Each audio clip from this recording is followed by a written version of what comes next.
Hello, and welcome to another episode of Yellfire Conversations to Combat the Lie of White Supremacy. This episode is going to be a little bit different. It's kind of a conversation between friends. My guest today is Trina Roach, and Trina and I go way back, at least as connections on the internet. So if you are old enough to remember the early days of Twitter, it was a fun space. It was places where I could get to know people with similar interests. It was a place where I could meet some of my idols, some of my heroes in politics, in the workplace, and so met some journalists and some people like that who were really fun to meet. One of those really cool connections was Trina Roach. We had a common connection in the Philadelphia suburbs. She grew up in Montgomery County. I grew up where I spent a lot of years in Bucks County, Pennsylvania. So, yeah, we connected around that. Trina grew up in the Philadelphia area, then moved to Germany and has lived in Germany ever since. She has a unique perspective on race. She grew up as a black woman in the U.S., moved to Germany. So we're going to talk about, all the racism and all the places and her experience with that, and her experience of just, living her life as a black woman in the world. And she's got some great insights. Looking forward to you listening in on a conversation. So yeah, wherever you're listening to this, watching this, like and subscribe, smash that subscribe button. No, I'm kidding. Gently click on the subscribe button wherever you're watching this or listening to this. And appreciate you. And yeah, thanks for listening. Well, Trina Roach, welcome to Yellfire. Thanks so much for being here. Folks, Trina and I, we'll have to reconstruct our connection together. My recollection is that we've kind of been you're one of my kind of first internet only connections back in the days of Twitter, the early days of Twitter. I think we connected and moved on to Facebook and then LinkedIn and all Right. those. So, yeah, well, we won't say how many It years, but yeah, it's been quite a while, and thinking back, I think one of the initial connections happened simply at the time you lived in Pennsylvania. I'm originally from Pennsylvania, so somehow that Pennsylvania sphere brought us together. that's what I remember too. So it's really fun to connect again. It's, yeah, like you said, it's been a while since we were voice to voice Yeah, and face to face yeah. like this. Also, I want to tell listeners that Trina was really instrumental in helping me with my book. She was one of the initial kind of beta readers, and your input. The book is a brief history of white nonsense, history of racism in the U.S. and kind of the roots of that and all. And so, yeah, uh, originally it was just kind of a chronological, here's what happened, Mhm. and your input was really helpful in kind of reframing it and making it more interesting. So, so appreciate that. Oh, Um, no problem. I appreciated the opportunity to have that, you know, look behind the veil, so to speak, because there was, well, what we thought at that time, there was a lot going on. Of course, we weren't, yeah, yeah, we were not prepared for what's facing us today. But at the time, obviously, there was a lot in motion. yeah. Um, So yes, that's a little bit of our history, folks. So wanted to kind of get that in in the ether and tell you about that. But Trina, I really asked you here as an expat, I would say, as someone who grew up in the U.S. Like you said, um, I spent a lot of time in Pennsylvania. You grew up in that area, so I want to hear about. Just give us a little bit of your background and what led you to move outside of the United States. You've been in Germany for. Was it a move to Germany and that? Have you lived elsewhere or? I originally visited Germany between my freshman and sophomore year in high school. Oh. And I was an exchange student and had the good fortune of just being number one in one of the most beautiful locations in Germany, Mm, but number two, also with an extremely warm and open and welcoming family. And obviously, that had a giant impact on me. I had originally had an opportunity to be an exchange student. My parents wanted to reward me for academic excellence, and they mm, mhm. asked me, "What would you like to do? You're doing a good job. You deserve a little, a little extra motivation, a little also appreciation Mhm, for the mhm. effort you're putting into." And that's why they sent me to Germany. I came home in extreme reverse culture shock. Okay. And I went from being pretty much a straight A student to having mostly C's, D's, and F's. Wow. Fortunately, I had an excellent guidance counselor as well. And he said, "Listen, Drew, we all know you can do the work." And he was the one who helped me craft a plan to accelerate my course load in order to graduate with full credit at the end of 11th grade. Wow. I went to my parents and I said, "If I can graduate at the end of 11th grade with straight A's, will you send me back to Europe to university?" Wow. And they basically looked at my report card, and I can remember the look on my father's face. It was like anything would be an improvement. So he said yes, that, yes, they would agree to that if Mhm. I held up my side of the bargain. And that ended up with me not only graduating at the end of 11th grade with straight A's, but also holding the baccalaureate speech Wow. at our high school. I grew up in Montgomery County, Oh, Pennsylvania, okay. right outside of Philadelphia. Mhm. And through a kind of administrative flip flop, I had originally planned to come directly back to Germany, but the school I was attending decided that all freshmen should go to their campus in Strasbourg, France. Oh, So I wow. ended up spending a year in France first Okay. and then coming back to Germany after. Wow. And although the joke is getting a really, really long beard, I always used to say that my parents are still waiting for me to come home from my year abroad.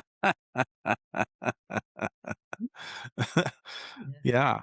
Yeah, yeah. Well, and I wanna, you correct me if I'm wrong. Mhm. You posted, a few years some of the things you posted a few years back just about growing up in Philadelphia, um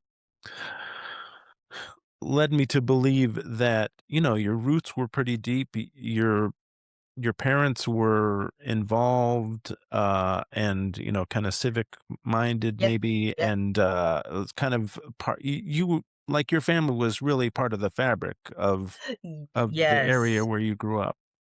So. My father was originally from Dauphin County, Pennsylvania, from the state capital, from Harrisburg. Oh, wow. And they go back, he and his brothers go back to boycotting racism in the YMCA area, Mm, actively campaigning to bring out Black voters. mhm, My mhm. uncle went on to become number one, the chaplain for House of Representatives in Pennsylvania. Wow. And my father, once we moved to Montgomery County, began an organization called Citizens for Progress.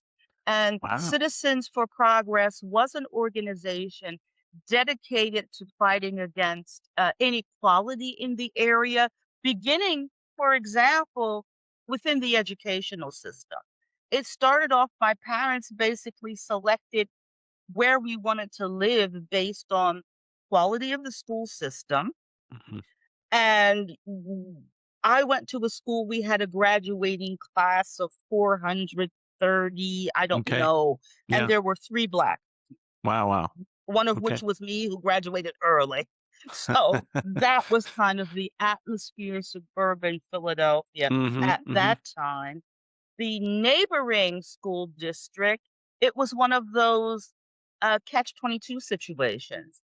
There Hmm. was a lot more funding becoming available for Black students to get student loans, etc. Okay. But they were being steered into non-academic channels in high Sure. school. Sure, sure. So there you are, your 12th grade, and they've steered you into they've steered you into typing free or Wow. whatever. What my father did to motivate kids, he and Citizens for Progress, they hired buses taking junior and some sophomore, some senior students to Atlanta, Georgia, to take Wow. them to see Atlanta University, which is one of the most prestigious HBCU complexes in Mm. America, Mhm, mhm. letting them see, number one, this is what academic life can look like. Yeah. But number two, Atlanta, we're talking about the days of Julian Bond. We're talking about the days of Andrew Young. We're talking Mhm. about Mm. the days where um, Martin Luther King Sr.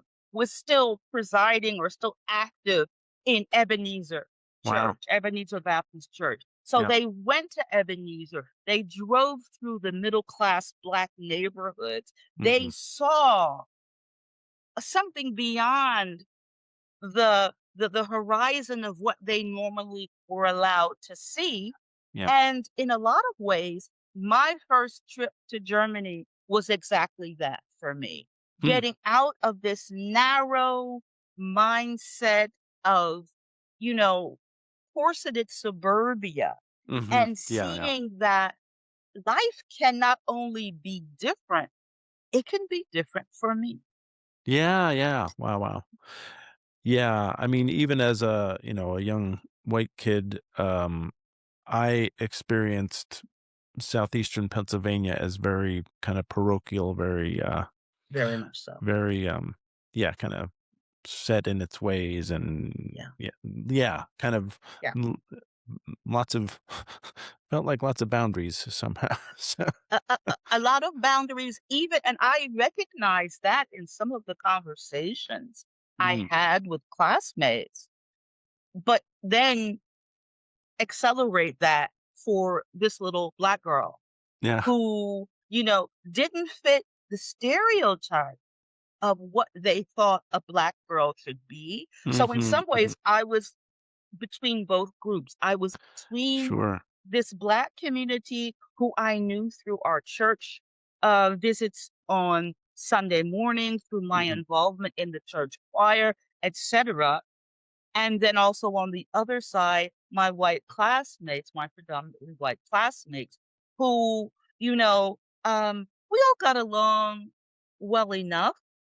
There were other mhm. people who had much more difficult time. And obviously, it Facebook was quite interesting because as Facebook opened up, people reconnect and whatever. Yeah, yeah. And people have advanced on, but there were certain situations where questions of really overt and nasty racism came up, Mhm, mhm. where people were not willing or able to even address them. Yeah. It was basically like, well, we're just here to have fun. Why are you bringing up all of this Mm, dirty stuff? yeah. Not realizing. as it is in so many sectors of our lives, how these formative experiences has overshadowed this classmate's life. I Yeah. mean, there was real pain speaking from her, Mhm. Mhm. Mhm. that I mean, it came through the type, so to speak. Wow. And they were helpless in most cases to even address. Wow. Wow. Wow.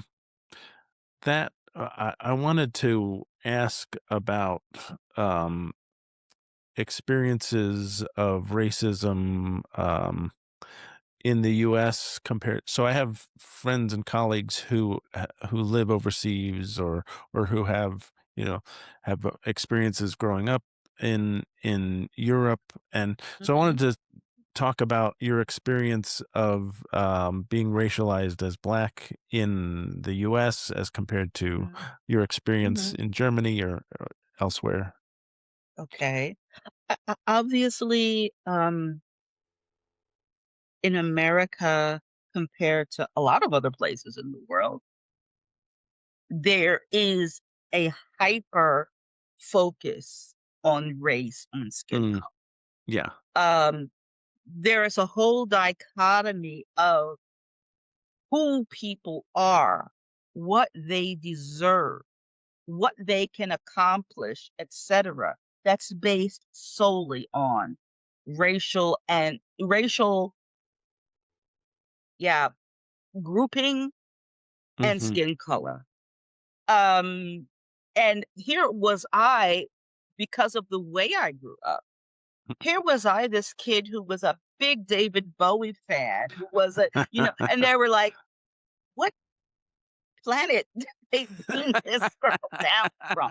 And this was true in both groups, obviously, because Hmm. people would come up to me, "Oh, I really love Aretha Franklin," and the black people were going, "David, who is he?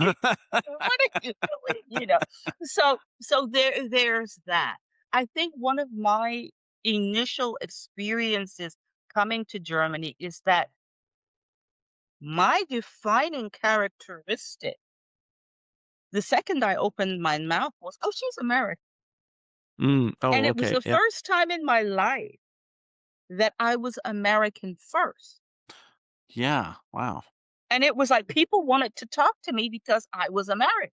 Hmm. Hmm. And, oh, they listened to Aretha Franklin too, and they had whatever. So that changed. It wasn't as though that disappeared. They obviously saw skin color, but Hmm. it didn't have that automatic taste to it, that bitter taste to it. It Right. was just, it was quote unquote exotic, maybe. And Hmm. Hmm. you could see people trying to say, well, how can I bring that into my own frame of reference? I have to say the following, though, that when I first went to Germany, I was not in an area where the American military was strongly present. Oh, okay. And that makes a big difference as well, because Hmm. let's say the Frankfurt area or Bavaria, where people are quite used to seeing or were quite used to seeing American GIs, Hmm. obviously that was a different way of connecting versus being in places in Germany where there wasn't that American Yeah. presence. Yeah. Yeah. Okay. Cool. So that Yeah. just gave me an opportunity to just first, and it's a double-edged sword. The course that you're in America gives you safety lines. Yeah. You know you don't go into this part of town. You know they're gonna treat you not so nicely in this store, so you can make the decision not to go in. I can remember my first time we traveled when I was about 11 or 12. We drove from Pennsylvania down to Atlanta, Okay. stopping along the way in Virginia, North and South Carolina to visit Hmm. family. And even that dichotomy of going, where the heck have I landed here? you know, and in Germany and Europe as a whole, number 1, being primarily all of a sudden American, and Hmm. number 2, having to navigate for myself what my identity was. Okay. Yeah. Yeah. Yeah, yeah, yeah. Mhm. So, yeah, because it kind of you were you were not part of like a cohort from an HBCU school or whatever. You were just on your own, and so I was you mhm. could you could yeah, you could kind of self identify. You could create your own parameters for that. And it really was a trial and error kind of thing Mm, because you are confronted with what part of my expectations are a result of socialization mm, and what is just truly this human entity called Trina. And it was a very daunting experience. yeah, yeah, yeah. But it's but you've lived there. Um, your your grandbaby, ladies and gentlemen, are Yeah. Yes. that's Yes. that's how Trina refers to her grandkids, and I Yeah. I love that. So, uh, um, so I wanted to understand a little bit more, just contextually about the experience of Germany. It seems from afar that Germany has dealt with its past, its the racism, the horrible aspects of his past, the Holocaust, and all that, with more transparency and more forthrightly than the U.S. has. Would you say that's accurate? Um, I think, funnily enough, or maybe ironically enough, thanks in part to the Americans, Germany was forced to be contrite. mhm, They were forced to be contrite in a way that the American South wasn't after the mhm. Civil War. I Right, always right, like right. to say that Wow. how different would the trajectory of evolution have been if you didn't allow if you didn't try to appease the South.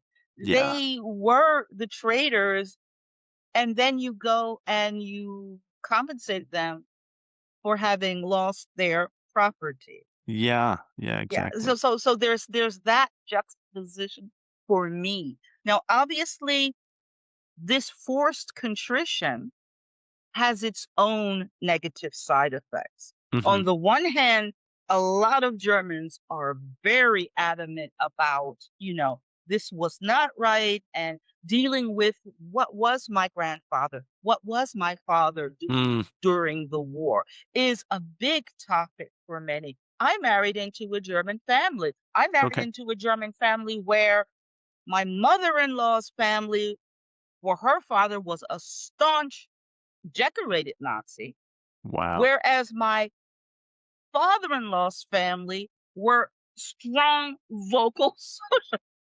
So that was a story all its own. Wow, yeah. So that was and you really get that experience of, going through the family album and, oh, that was my brother Fritz. He was a soldier. He was a young boy, and he was killed when the Americans bombed.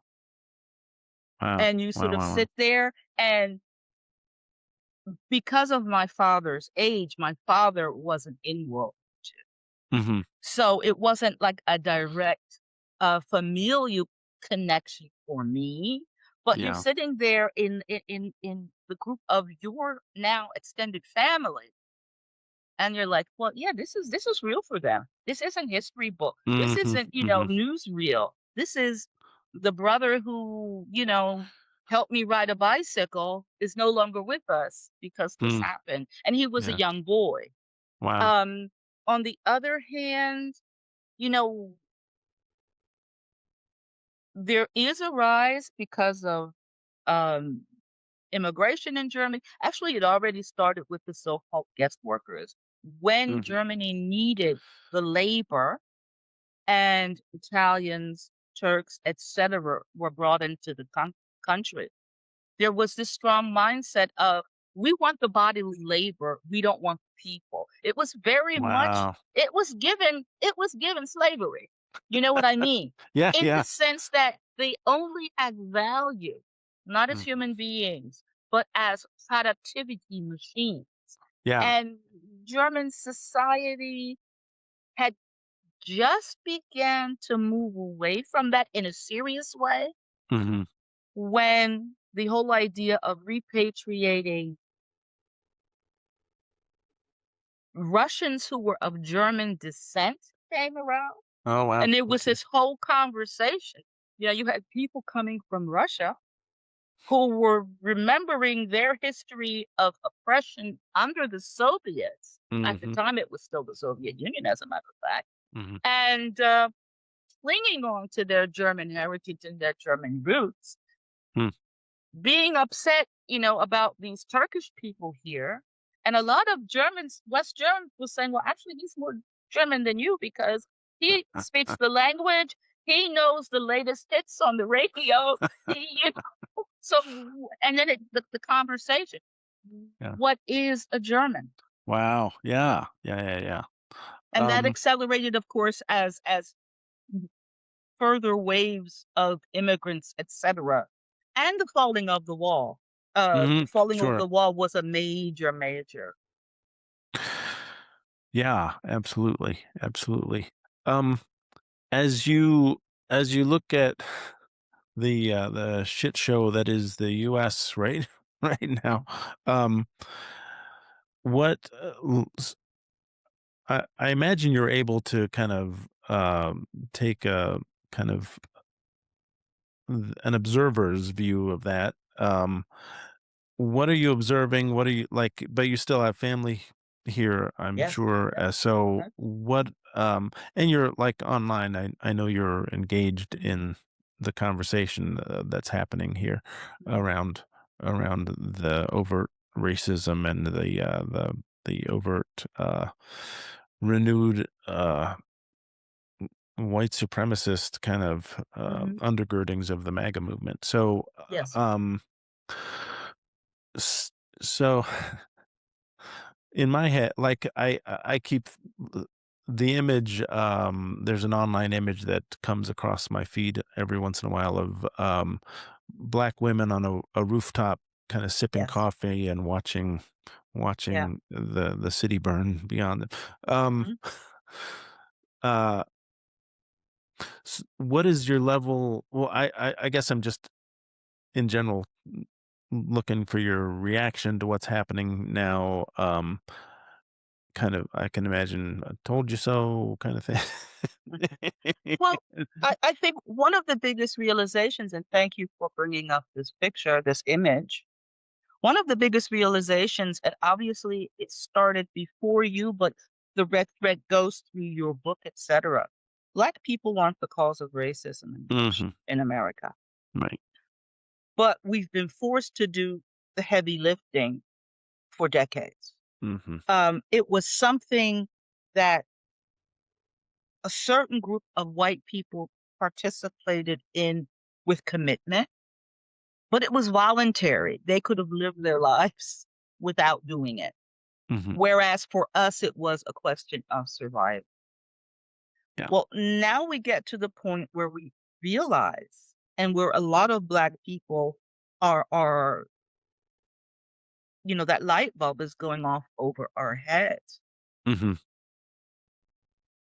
This is white people work. Yeah. Combating that is white. And we obviously want to do everything that we can to, number one, stay out of the line of fire, and Mhm. number Mhm. two, not impede any progress that's made. But you even notice within the scope of the conversation of the last few weeks, the number of Black and brown people who were murdered by ICE wasn't the big bringer. That wasn't the spearhead.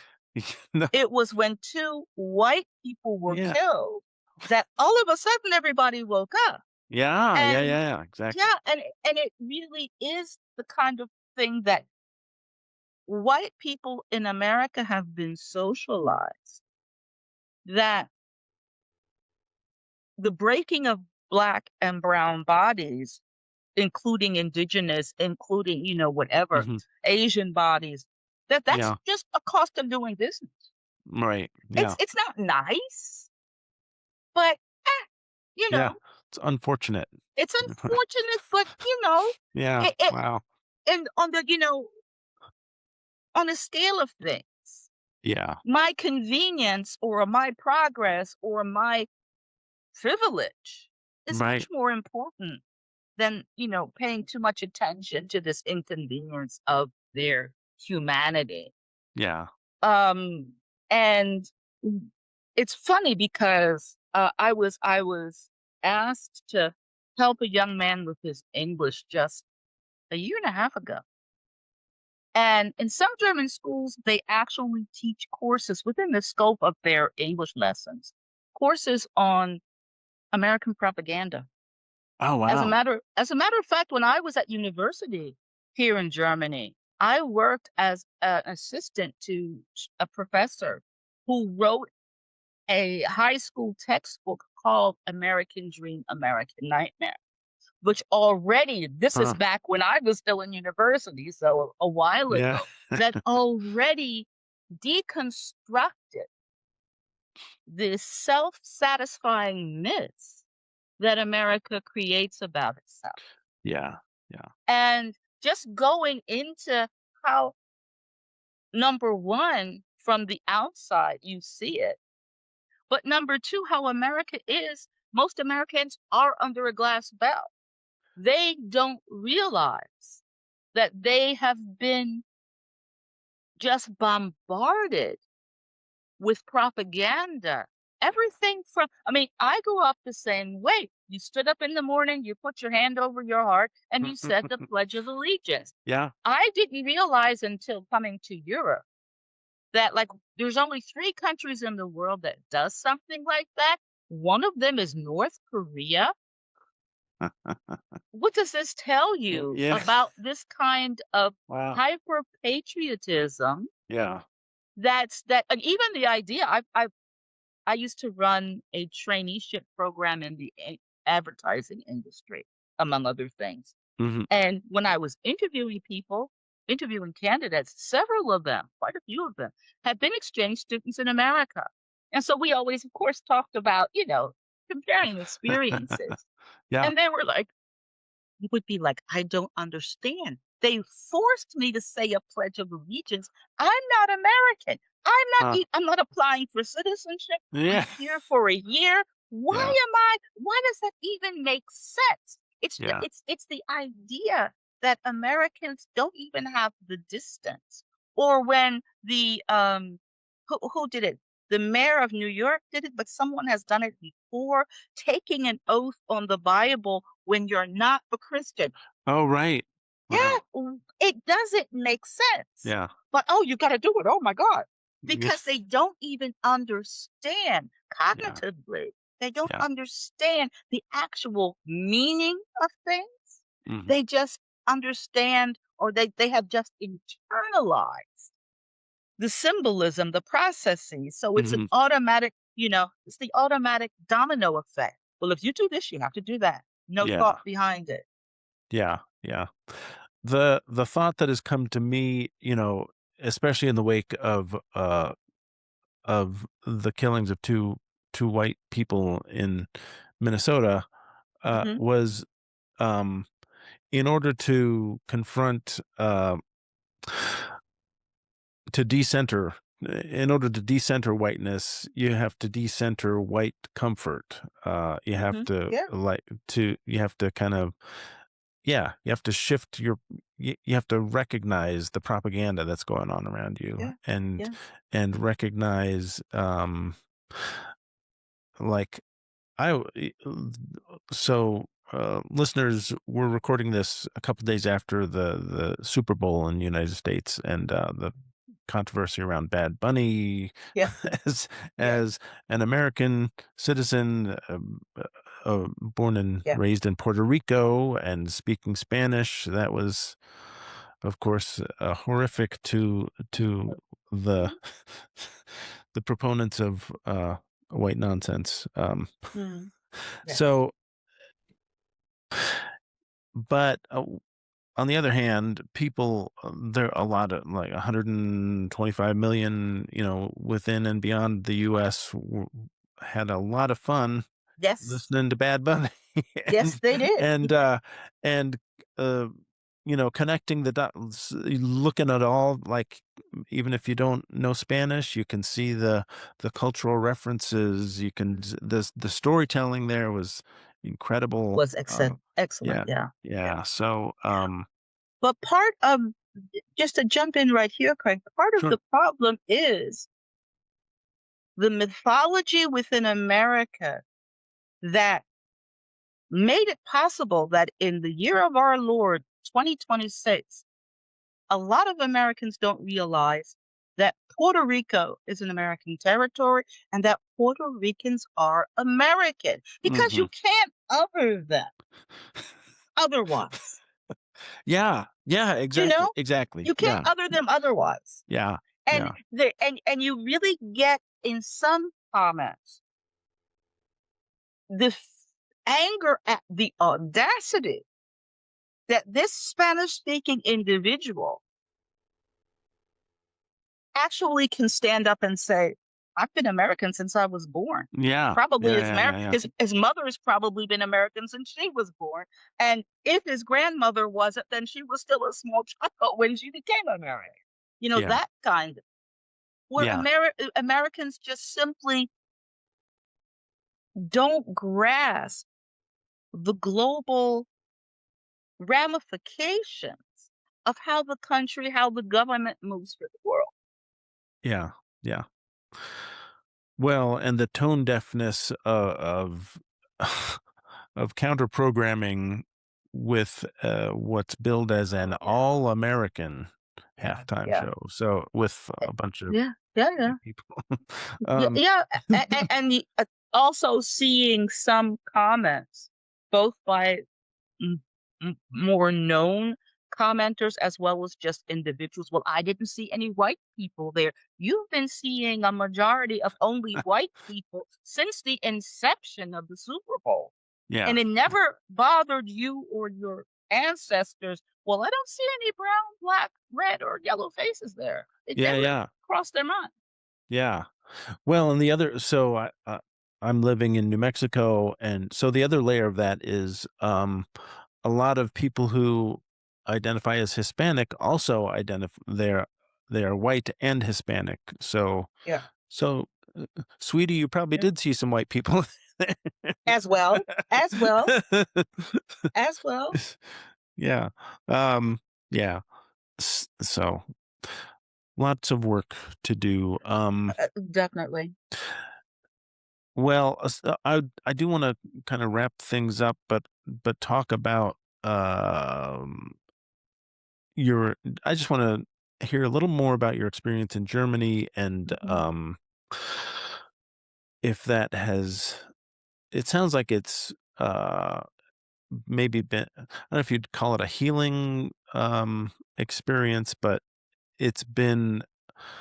I always have respect for people who decide to remove themselves. Like, I respect people who, people in the global majority who stay in the U.S. and fight for progress. But I also Mhm. say, okay, well, I know James Baldwin had had enough, and and Yeah, I respect that yeah. too. I mean, all of that time when I was, having my first experiences in Germany, the main person I was reading at that time was Baldwin.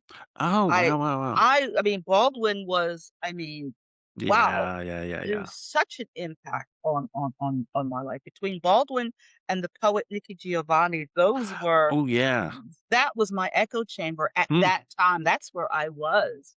And yeah. looking for that what it meant, because again, it really does mean that you are forced to forge your own identity. You're Hmm. forced to separate the wheat from the chaff. What is me? What do I want to claim? Hmm. And what Mhm. is just an unnecessary burden being visited upon me by whichever community? Because Yeah. it's not Wow. always, I mean, I understand the different mechanisms. A lot of times, the limitations placed on Black people by other Black can often be a safety mechanism. It Mhm. can Mhm. often be a situation of how I'm afraid for not only my life, I'm afraid for you. I Hmm. want to protect myself from pain and I want to help protect you. I mean, Yeah. one of my passions in life is family research. Mm. Mhm. And, when you're going through these records and uncovering the stories, not of the history books, Mhm. but of your family, Yeah. and then Yeah. finding out that some of them are in the history books, but that's a different topic. Um, but you see things very differently. You understand the mechanisms without accepting them or without thinking that they're good in the long run, that they're positive or Mm. helpful in the long run. But you recognize them. And then you also recognize the other thing. I mean, one of the things, funnily enough, that I often see when I go back and interact with Black Americans is one of the things that all Americans have collectively is this sense of exceptionalism. Mm. Mhm. My experience, our experiences, they're more important, they carry more weight, more validity than anything that you hold. Yeah. Yeah. Yeah. Yeah. And one of the big awakenings that's coming for Americans in general, including Black Americans, Mhm. etc., is the fact that the world doesn't see you as exceptional. Mhm. Mhm. They look at you and they see, in some cases, a lot of positive things. Mhm. Even people who swear here in Germany they will never set foot on American soil again will say, it's not the people. Mhm. Mhm. It's not, I know individuals who are wonderful, wonderful people, but Mhm. the society that you allow to exist, that you complacently either tolerate or actually nurture, is Mhm. already beyond dystopian. Yeah. And unfortunately, I mean, you see, number one, the globalization of that impact.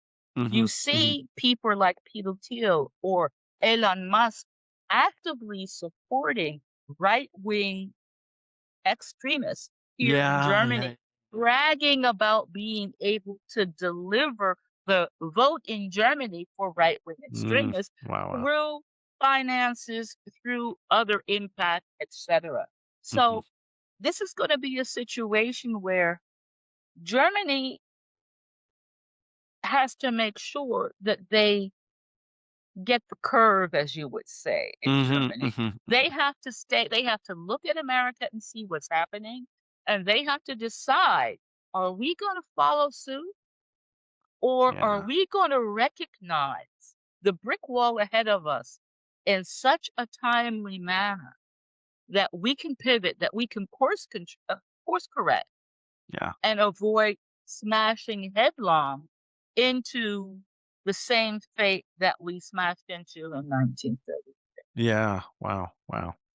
That's really interesting because over the past, well, since especially since the reelection of Mhm, the felon 47, mhm, that layer of the layers, I guess, of exceptionalism, American exceptionalism, have been peeled back for yes, me.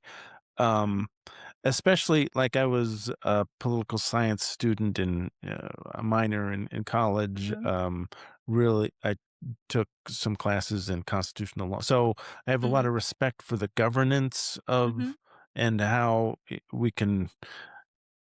Uh, I'm pretty clear eyed about the limitations of our course corrections and how we don't course correct ever. mhm, We have yet to course correct enough to yes, overcome the original lie of white supremacy. mhm, Uh, but I was like, Well, I mean, it's pretty cool. This is our system of government is wow, it's amazing. And now, It could and be. Yeah, it could be, it could have and been. It could but be. here's how fragile it is. We're here now. Yes. Here's how fragile it. Here's how fragile. Oh,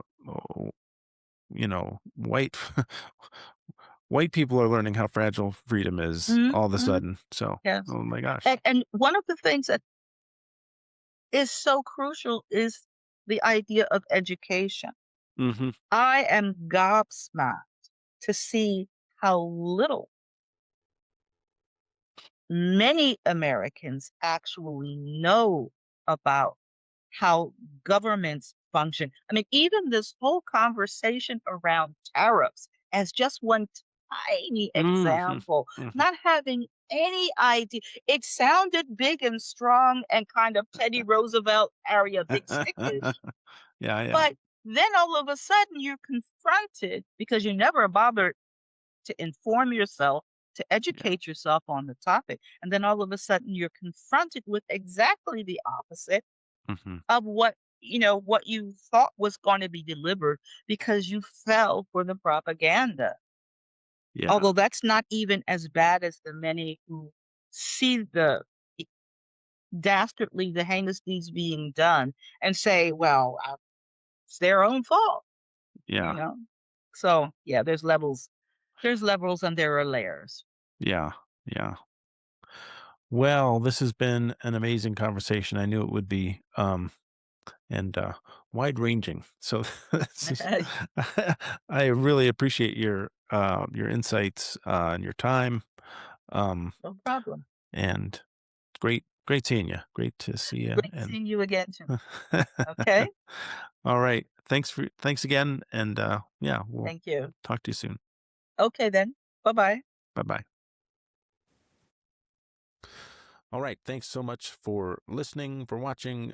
Thanks again to my wonderful guest, Trina Roach. Great conversation. Really great to connect. We've never, like I think we talked about in the interview, we haven't had a big, long conversation like that. We've just tweeted back and forth and had sent messages, all that kind of stuff. So it was good to connect with her and hear more of her story. Thanks again. uh, like and subscribe, all of those things. Leave comments and share all of that stuff. So thanks again for listening to this episode of Yellfire.